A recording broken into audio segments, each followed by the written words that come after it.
Before I start out with the review of today's movie, I do want to say a little few words about, well, the slap around the slap that was heard around the world. Yeah, but it's still a little bit of a thing. I kind of knew that it was gonna be that it's gonna be the talk of the Oscars and all these things, and probably I did said something on my video, but it was more kind of like a first impressions. But I do want to express that now that I gather a little bit more information about what happened, some of the people's opinions, where I began to kind of mold my own stance, because I'm more kind of like a guy who gathers some information before reacting to, kind of give out kind of like this giant opinion out of it. And right now, I will say that things are not going very good for Will Smith, and I'm taking the stance that I think that Chris Rock actually, the joke, now that I heard the joke, it wasn't too bad, and he actually was the bigger man than Will. I know that there's some other things behind it, but still, that's no excuse for what he and his wife are doing and has done. It's kind of like a big complicated thing, and let's just see how it goes. But either way, I just wanted to express that before I start out, the movie. But one thing that actually we saw from that moment is that this is probably a big impact that is gonna contribute a little bit on the decline of Hollywood. And man, that maybe the movie that came out today and I watched today is no exception to the rule. So, with that said, Morbius.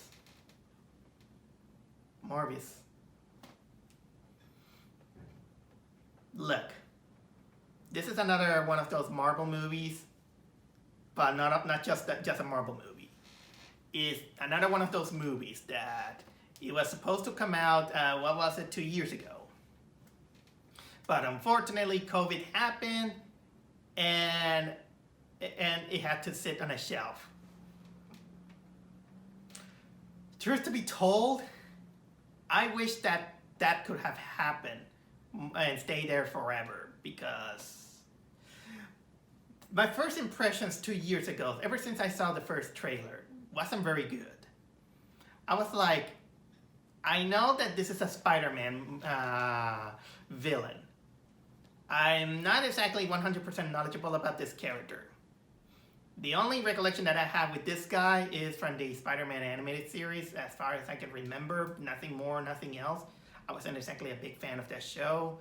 Well, actually, I did watch it, but some things didn't hold up. And I was like, if Venom failed on impressing me, why should I bother with Morbius? So, the movie, when COVID happened, it kind of was left forgotten until right now. Just now that the COVID is a little bit under control, for lack of better words of what's going on, apparently the movie, it was kind of like, a real vampire, in which it was sleeping in the coffin like this, and I was like, call me when things is under control. And when things get a little bit too peaceful, I wake up and I decided it is the right time to attack. Yeah, that's kind of like a weird thing. And even with the new trailers, I still wasn't invested into it. But I still had to watch it because, well, it's part of my hobby. I love doing watching some kind of like bad movies or something like that. Here's a kind of like an example. I rented the Puppet Master collection. People were telling me good things about this one or cheesy things. So far, I only watched 2 of them. The first movie wasn't good. Still, I can see why it had the cult following. Some of the puppetry and the stop motion effects were interesting, but the first movie, honestly, it was kind of like was very boring, and it had kind of like this convoluted plot involving psychics that goes nowhere, and it kind of undermines the highlight, which is of course the puppets. Luckily, the second movie was slightly better, but still, I can see why people enjoy it. I did enjoy it at some of the things that I had. So that's a little bit of kind of like my stance when I reflect about Morbius. And now that I watch it, here's the thing.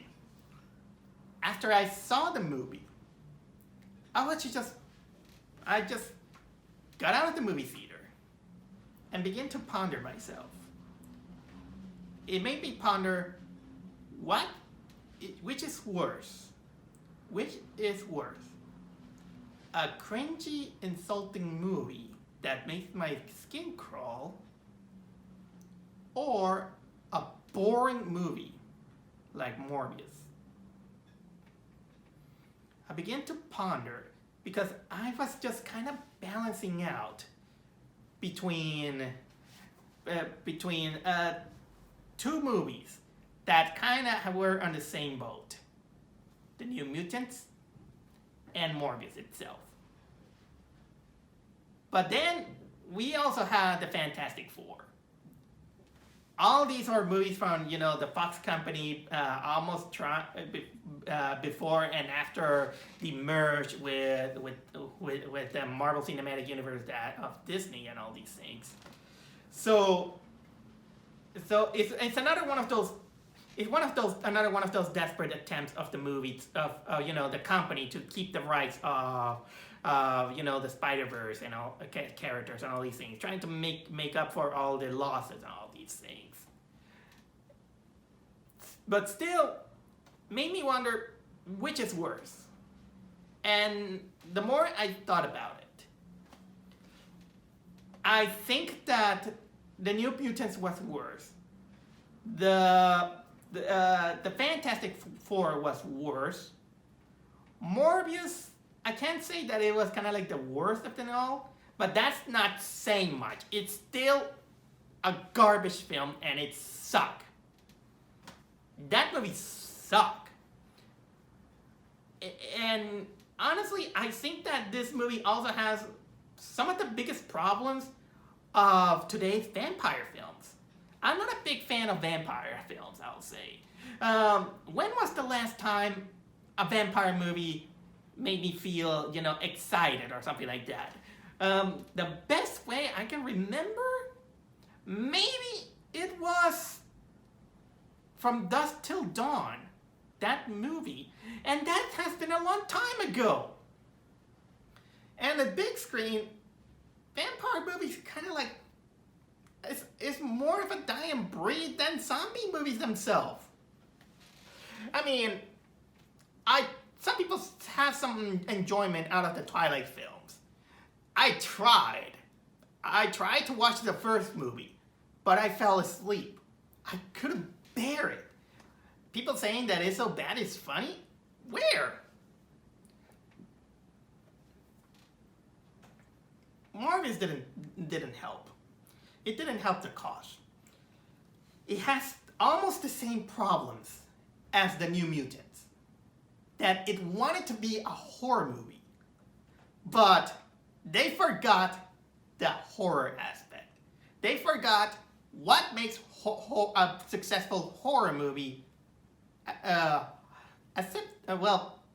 acclaim or entertaining or something like that. This is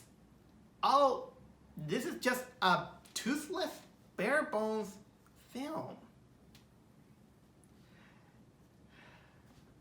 And I've seen some reviews, by the way, and I know that there's some a general audience that, well, some are claiming that, oh, it's not so bad. Yeah, it's bad, but it's not. I seen word or something like that, and I honestly, I kind of begin to think that these people are just saying that just to be nice. It's just like every time they do like a Disney film or some doing, or probably the Will Smith slap also, that they're trying to lessen the blow, not trying to make a bigger conflict than what it really is.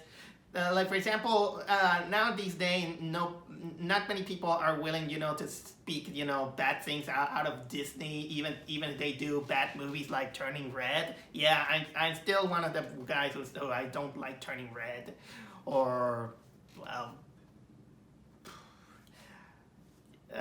there's some others. And don't get me wrong, that, again, it's not that I hate Disney, it's just I don't like their business practice from what they're doing. But I'm just here mostly to talk about Morbius and why do I think this movie is pretty bad. And well, pretty boring to be kind of like a little bit nicer and trying to lessen the blow. But I'm gonna try to not hold my punches. Sometimes not holding your punches on your likes or your dislikes comes off as some of the most honest. Probably not the most. Sometimes the truth can be ugly, and well, the bigger man is the one that accepts it too. So here's the thing. First of all, we got the plot. It's time for me to talk about the plot now. Who is Morbius in the first place? Well, from the little investigation that I did, trying to refresh my memory about who Morbius is, at least in the comic world, he's a guy who was born with a how can I say, with a rare blood condition, and he studied to become a biologist. And he decided to make an experiment with using vampires and electricity, but of course it kind of backfires. That turns him into a literal vampire that he needs blood in order to sustain himself. Of course, that gives him other vampire powers, like the Twilight monsters, super strength, summoning vampires and running around and kind of like a wolfman. And all these things and of course he sucks blood, and basically he's mostly a Spider-Man villain, but there are times that he did team up with other Marvel characters and so on. Not exactly going too deep into him. In this movie, Michael Morbius, he plays of course kind of like basically the same. Kind of like he's a scientist, a Nobel Prize winner. Because he created artificial blood because he's trying to find a cure of his disability and also the disability of his friend that doesn't make him walk. Although in the comic, they did explain that the guy the blood condition made him kind of like ugly, but screw that. There's no ugly.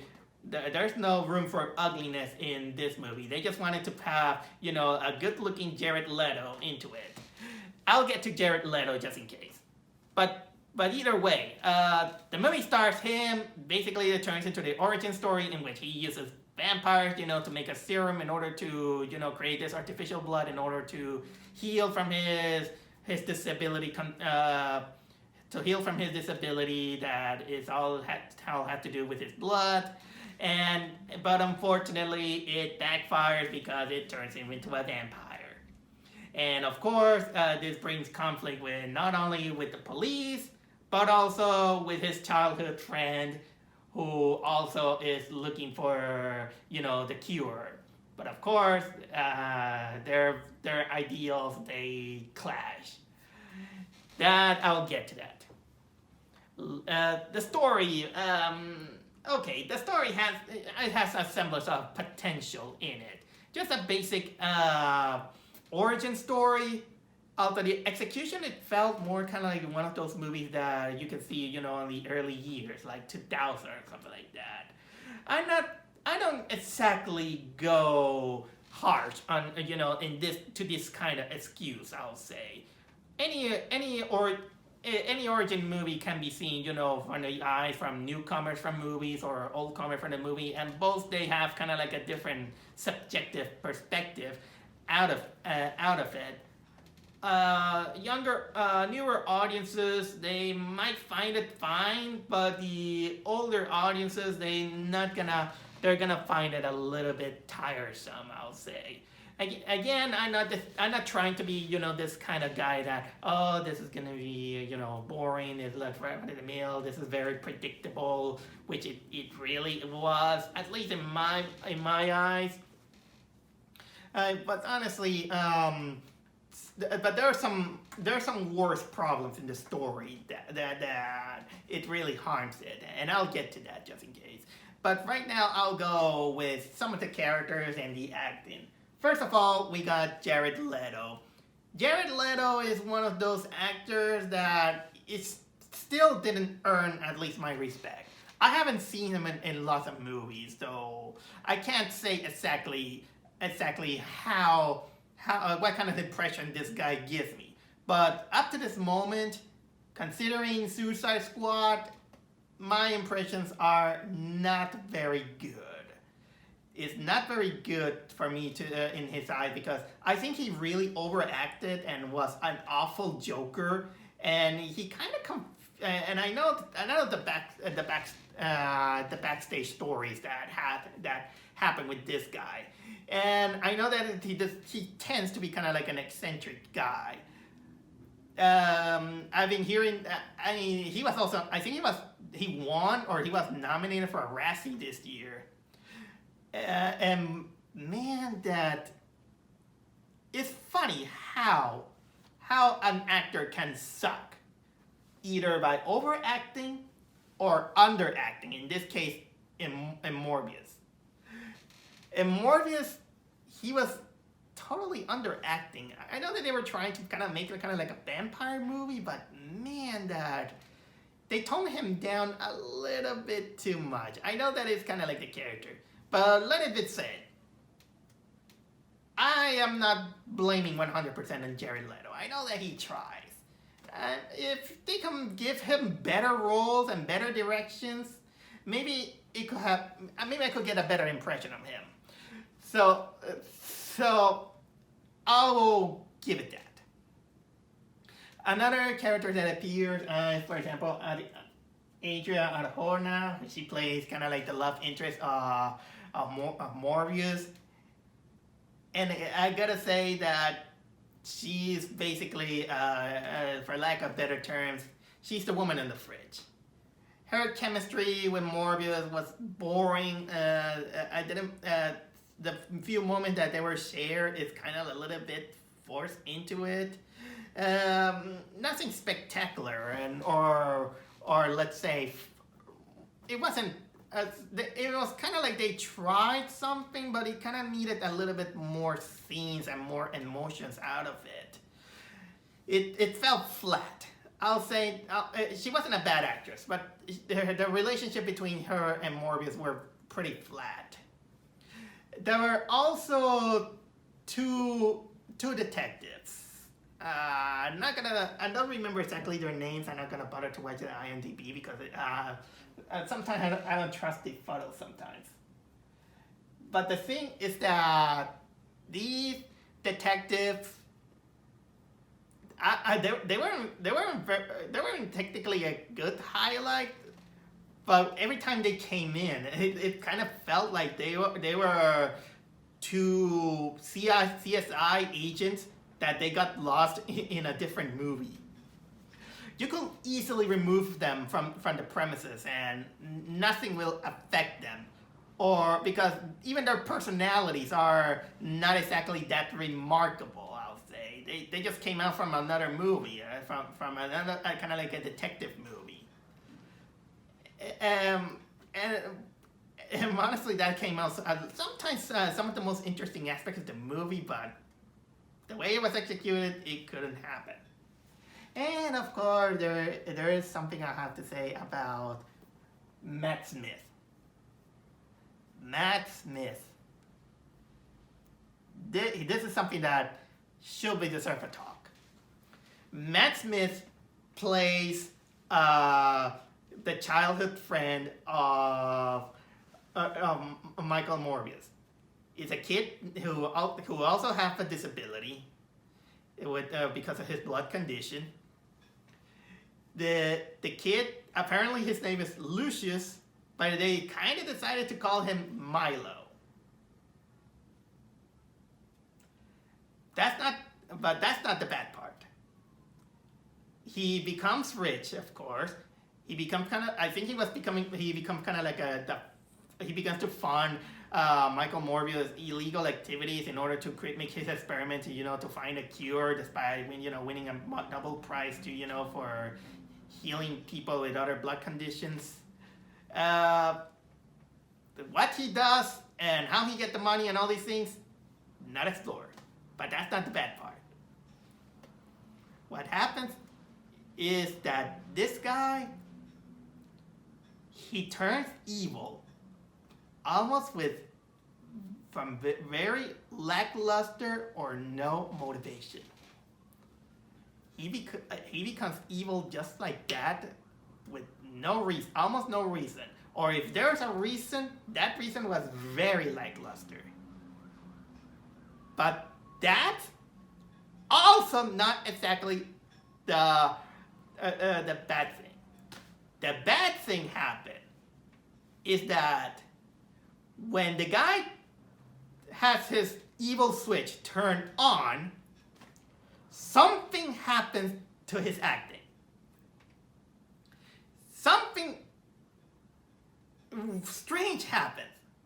What happens is that he came out as one of those, over the hill, one of those characters, for that kind of fit into the movie, bland, boring, uninteresting, talking, like a vampire, goth film, talking like this and all these things. He went from that, and when it turned evil, he became a real vampire. A vampire that sucks on scenery. He just starts hamming up the acting. He just begins to talk into one-liners. He begins to, crack up, a witty, playful way of acting. That he was like, hey, I'm having fun. You know what? The movie might suck, but let me have the fun of let me have so much fun. He just begins to act, if Loki became, a clown. I mean, it's so much that there's even a moment in which he even twirls like this. No, I'm serious. He does that. And what kind of movie did he go through? It's almost like he really went from the Marvel Cinematic Universe to the Sony universe in seconds.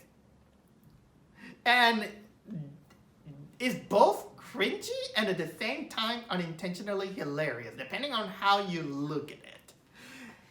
And again, like I said, it has his reason to be evil is not just petty, it's lackluster, it's confusing, and makes you wonder if he was needed.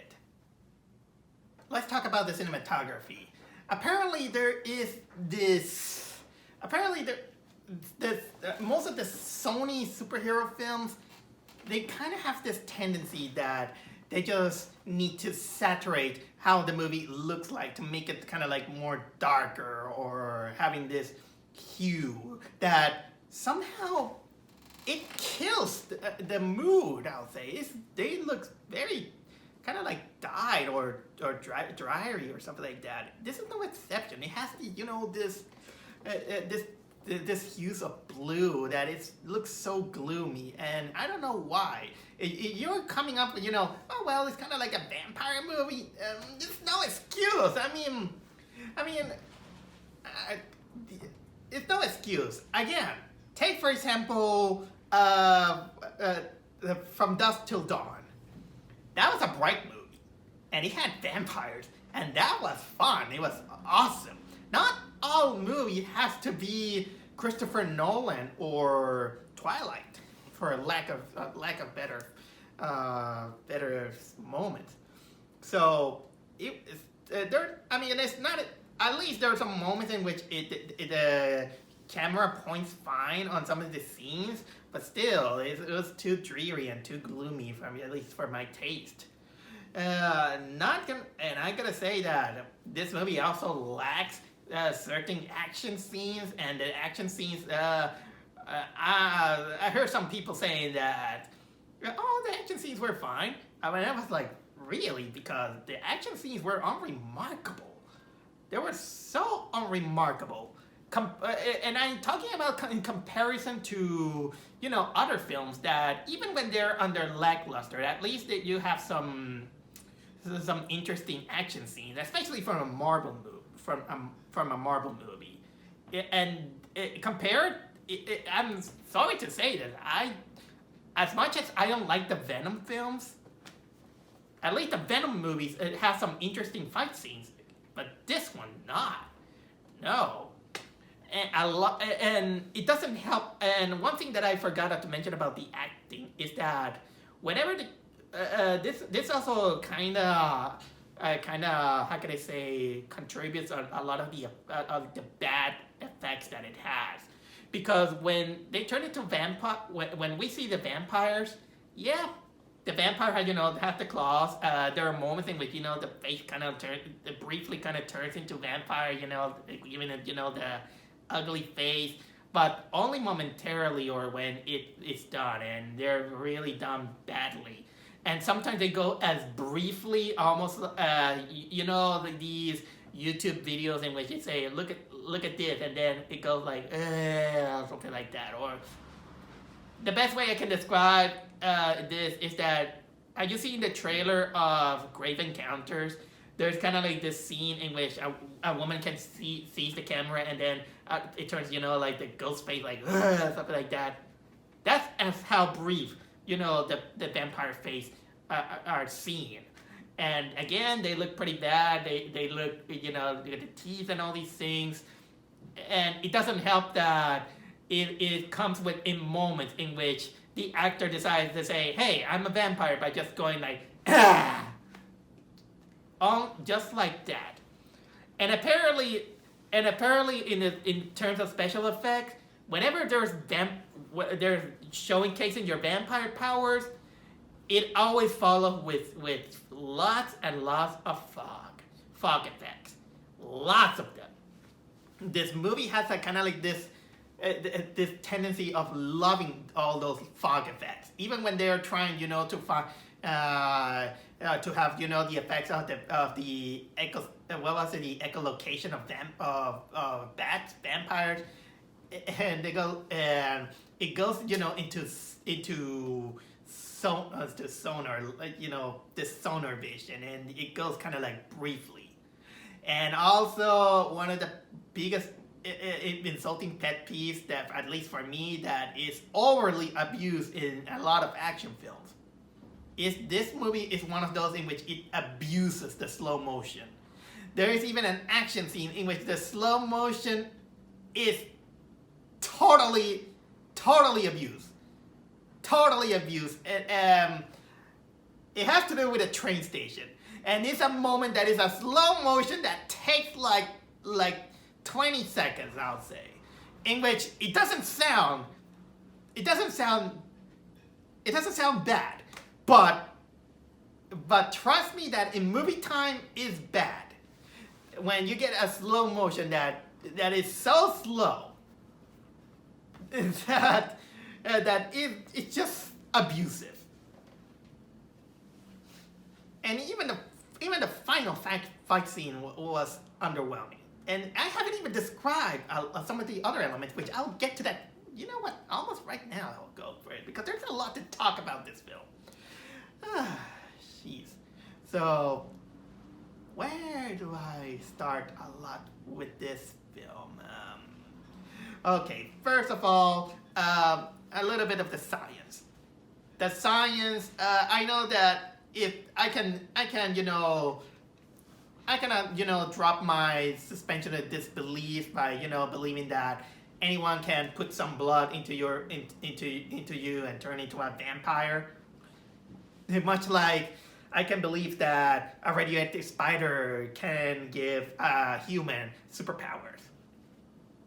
I can suspend that disbelief and something like that.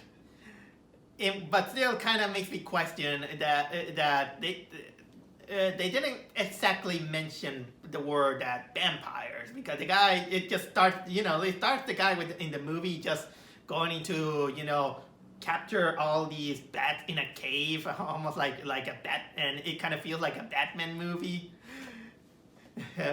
Come to think of it, some of the things kind of make me remember Batman, which is a better Batman movie. And just to let you know, guys, not every bat sucks blood. The only one who sucks blood are vampires. Although they're not, like they, something like that. This is something more used for fairy tales. Zoologically, the vampires, they just use their fangs to scratch and then lick the blood out of it. I'm now curious to see a little bit more about their biology and all these things. But anyway, the movie also commits the mistake that we see this scene, with Michael Morbius getting into the cave, cutting his hand, and attracting the vampires, for his studies, and then we jumped into the same mistake from the last movie I saw, 25 years earlier. Ah! So and this is where I'm gonna talk about the relationship between our anti-hero and the main antagonist. They start out as children. We see them that, like, hello, how's it going? I'm gonna be your friend. And then they see they're being teased by these children that are looking at the window. They were like, oh, there's some freaks. Tell me something. I know there are mean kids in the world, but in this day and age, are there bullies that actually pick on and call freaks to children with disabilities? I mean, the last time they tried too hard on that was in Shazam, but at least in Shazam, it was kind of, well, for the lack of a better word, kind of believable, even though it kind of is a little bit, out of this way. I mean, they're mean children, but either way.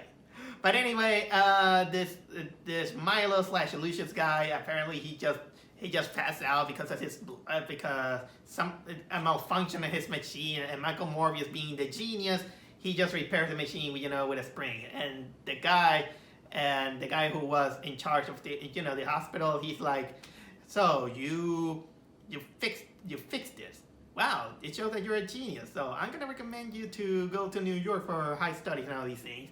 And then he goes to study there because he dreams that he's gonna find a cure for his blood problem, and to cure his friend.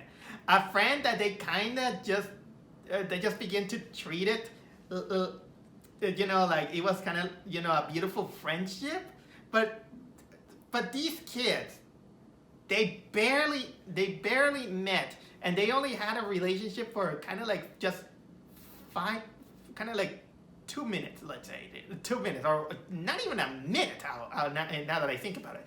They haven't even met even a minute, and they begin to treat like best friends. It's almost like as bad as the beginning of Ryan the Last. Why am I always coming into that movie?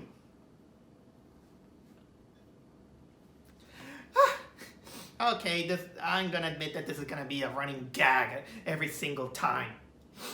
Okay, but anyway, then we get this bully beating to this kid named Milo because he just wanted to pick up a letter that the bullies kind of pick up on all these things. Not gonna go too much into detail because that's not exactly kind of like the biggest problem. But apparently these two friends, they did communicate each other, having this normal relationship of how the Milo kid, help Michael Morbius fund, for his research despite being illegal and shady. Not much is explained. Not even explained how he get the money despite having been disabled, something like that. I know some disabled people can be successful, in monetary ways, but we didn't see it to believe it, at least. And then here's when things kind of happen. They begin to we know that these two are kind of desperate to find a solution, and because the blood problem is technically limiting their their movement, and they have to probably few days to live or something like that. But then of course Michael Morbius finds that his first he finds an opportunity when one of his experiments shows some good potential. He decides to put it on himself, in order to cure himself, to make it a test. But of course it backfires because he turns into a vampire and he kills off some of the the people inside the ship, and knocks out his girlfriend. Oh, and here's now that I come into that, here's another problem that this movie has. The PG-13. For a movie about black vampires, it barely has blood. The violence, not very bloody. Pussies. And they wanted to make about that he needs to drink artificial blood. No, you missed your opportunity. You wanted to turn this movie like like the New Mutants, kind of like horror related, but you missed the point of being a horror.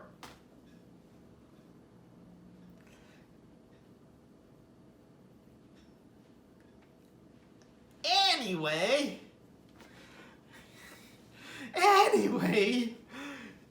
yeah, Morbius begins to see the effects of his vampirism. He has this vampire strength. He can tame the bats.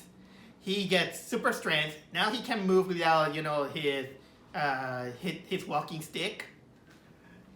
But unfortunately, of course, that makes him feel the lust of blood, and he feels remorseful that he killed off all these people in the boat, which kind of opens the investigation.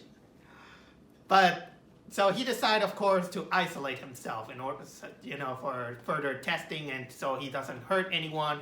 But then this Milo guy, he just comes and he finds that it worked, and the guy's like, no, it's not something, it's such like a curse or something like that. But he's like, oh, but you wanted to find a cure for yourself and not for me, or something like that. And he just begins to start like a brat, and he's like, dude, you're not seeing.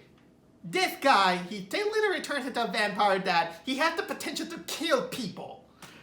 And he's like, no, I don't care. I want it. You're just being selfish. You promised that you're going to find a cure for both of us, not for yourself and all these things. And he just wants it. And yeah, the Milo guy steals the serum and he injects it himself. And of course, he just wallows over it. He just actually likes it. And this is when I totally told you that he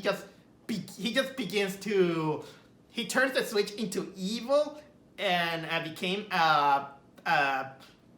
just became a hammy actor once of a sudden. And he just kind of begins to kill off people, of course, and putting the blame, of course, on Michael Morbius because of, the killings and all these things. And he just kind of begins saying like, hey, now we have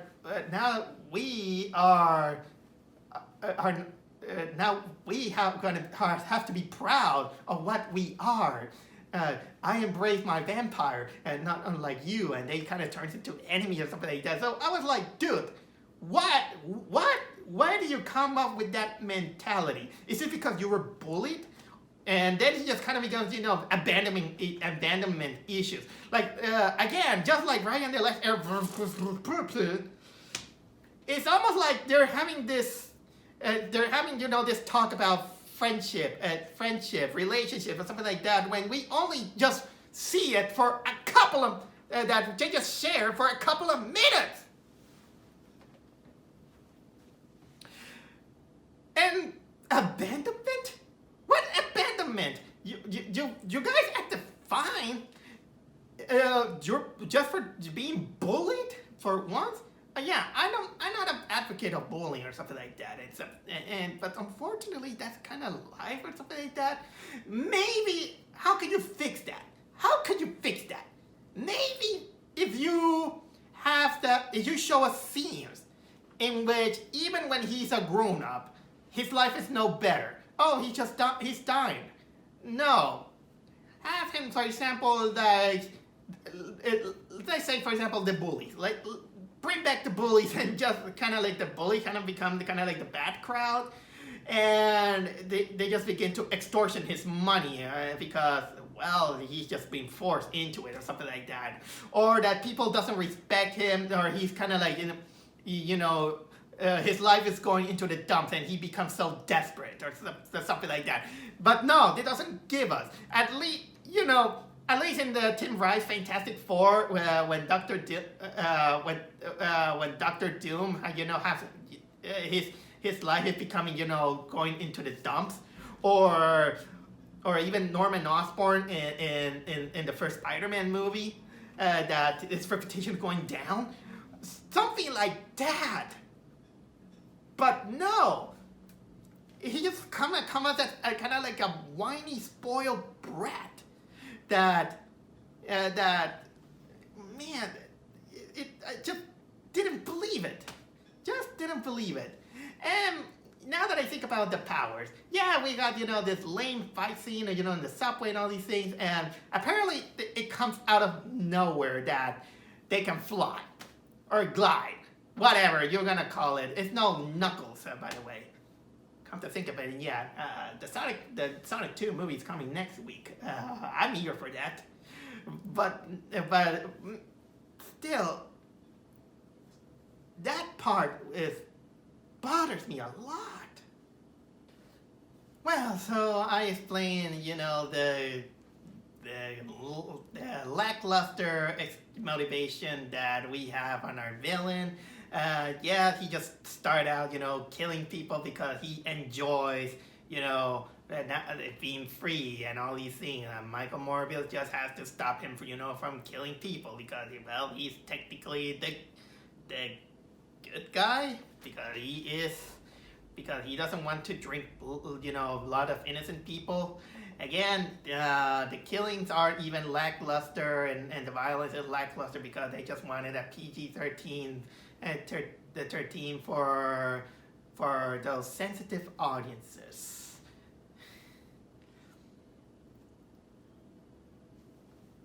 But anyway, again, I already talked about the detectives that are kind of like lackluster. Even though I think that was kind of like a moment in which they just find a security camera and they find out that the Milo character is basically killing other people.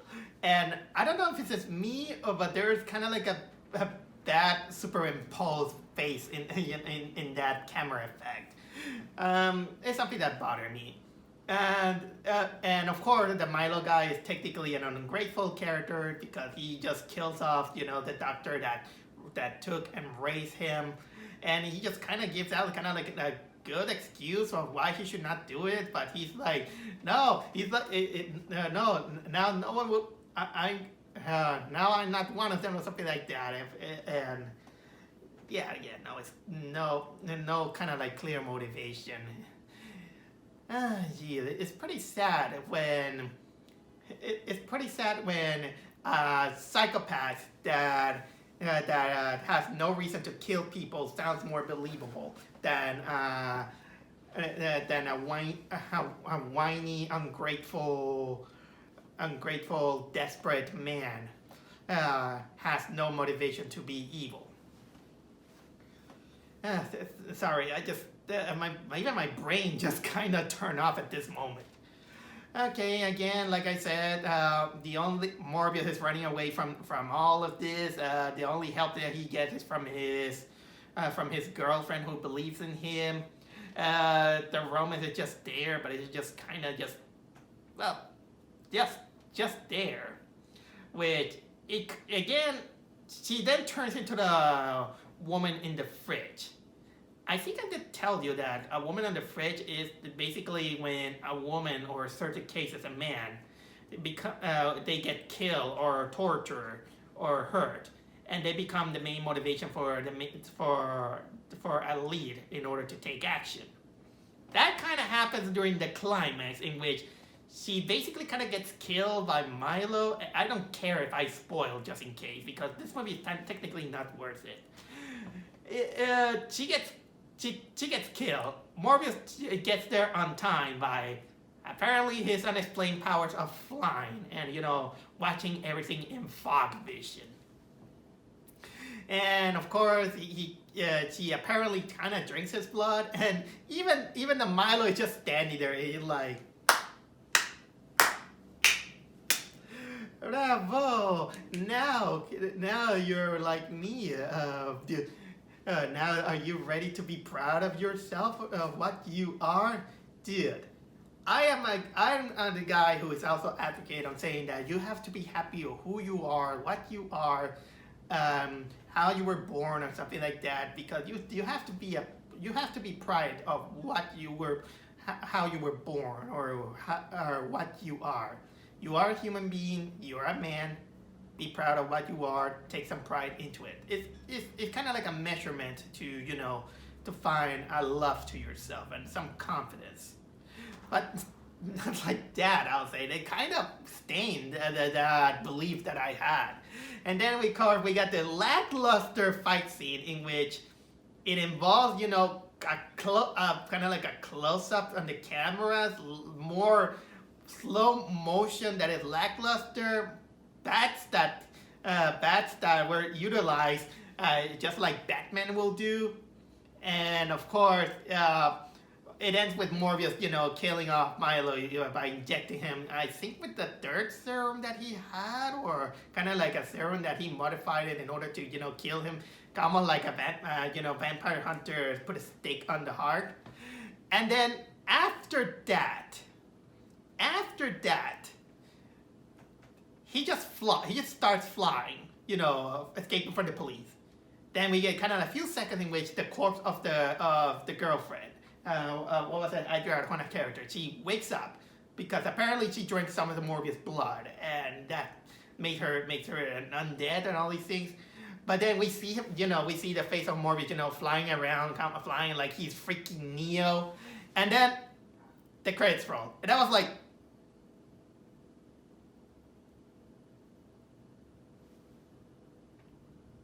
that's it?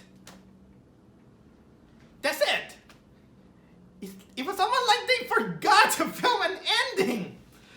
Or something. It's almost as the ending of The Dark Knight, in which things are done, no need to set up something, no need to, put things together, just rush it all over, the end. Apparently, that's what it looked like. It looked like they forgot to film an ending. And I was like, what the hell happened? So I had to stay. Because normally Marvel movies have these mid-credit sequences or after-credit sequences. And you know what? It has. It has Michael Keaton in it. Michael Keaton playing the same character from Spider-Man Homecoming. What was it? Adrian Toomes, the Vulture. And apparently it just all this to link into the multiverse arc of the Marvel Cinematic Universe. Yep, multiversing. He just appears out of nowhere, out of the jail. I don't know how. What was the last time that I saw Vulture in Homecoming? The last time I saw him is that he was in prison. He got there, and people just released him because they were like, how the hell did he got here? and then more credits. And then after more credits, we get the scene of Michael Morbius in a car going around, and then he just stops. And then Vulture appears. Michael Keaton Vulture appears with equipment and everything. How the hell did he get the equipment from the Marvel Cinematic Universe into the Sony universe? How the hell did he do that? Besides, it was Tony's. The Vulture's technology is Tony Stark from Stark Industries. Stark Industries stuff. How the hell did he manage to get his stuff from one universe to another? He didn't brought it, he didn't brought it with him. So he just go there, talk to Morbius, and he was like, hey, I heard about your stuff, so well, I think I'm gonna work on something that we could be working out. And he talked about Spider-Man, and he's like, you coming with me? And Morbius is like, okay. The end. What was that? What was that? I'll give it credit again to Venom Maximum Carnage. Or, no, Let There Be Carnage. I'll give this credit.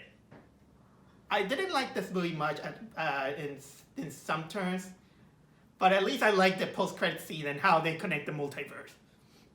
Even though in Spider-Man No Way Home, they kind of wasted Tom Hardy, but at least it was a good way to get rid of him and create a new Venom that it fits better on that universe. Or for a better Venom movie, of course. But that one, what the hell was that? So, anyway, that's my take on Morbius.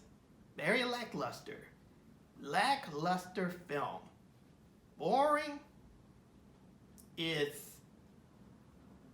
has almost the same problems as the New Mutants. Slightly better than the New Mutants, but again but both of them have the same, are on the same boat but with different problems with itself. That none of these are no way better. I was trying to scale it down. I still think that some people who are kind of giving him some praise, it's probably maybe they're just trying to be nice. Not because at this point in age, nobody likes angry people. Angry people are not exactly nice. I'm not trying to be angry. I'm not. I'm overly emotional. Sometimes things I get out of hand. Although don't worry, I'm not exactly the kind of guy who in front of millions of people gonna slap them in the face for a joke that is not worth discussing. This is gonna last for a long time. Yeah, but Morbius, the best way I can describe it, is a try-hard anti-hero film that tries to be a horror movie, but unfortunately, it misses the point because it wants to be accessible to mainstream audiences. But mainstream audiences, I think there can be better than that. It's a lot of mainstream audiences, they don't like the color red because of blood and all these things. You're lying. This is just a fat lie. I mean, nothing much I have to say. It was just boring. Morbius it just didn't have the teeth. It didn't have teeth, I'll say. It's all bark, and it has a bite without tooth.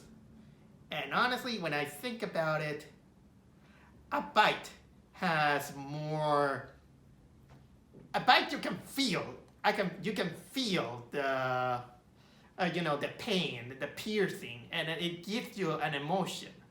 But when you feel a bite without teeth, you feel the saliva and yeah. Look what you make me think of, Morbius.